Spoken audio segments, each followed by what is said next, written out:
დუმილი ბევრად უფრო ძლიერი არგუმენტია, ვიდრე იმის მცდელობა, რომ ვინმეს რამე დაუმტკიცხო. დაფიქრებულ ხართ, რატომ გიჩნდება სურვილი, რომ თავი ვიმართლოთ, ან სიმართლე ვინმეს თავზე მოვახვიოთ. იმიტომ, რომ ამ დროს შინაგანი ეჭვი გვეპარება საკუთარ სიმართლეში.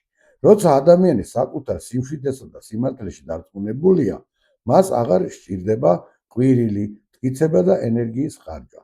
როდესაც შენს პოზიციას ამტკიცებ, მთელ შენს ენერგიას იმ ადამიანს აძლევ, ვინც გიწევს. შენ შედიხარ მის თამაში და კარგავ საკუთარ ცენტრს. დუმილი ან გაქცევა კი არ არის სისუსტე, არამედ დუმილი არის გაცნობიერებული არჩევანი. არ ჩაერთო იმაში, რაც შენს ენერგიას ცლის. დუმილით შენ ამბობ, მე ვიცი ჩემი სიმართლე და არ მჭირდება შენი დასტური.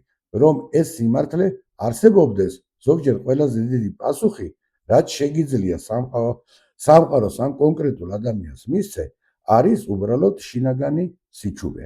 ამ სიჩუმეში არის უზარმაზარი ძალა, რომელსაც ვერც ერთი არგუმენტი ვერ გადაწყვეტს.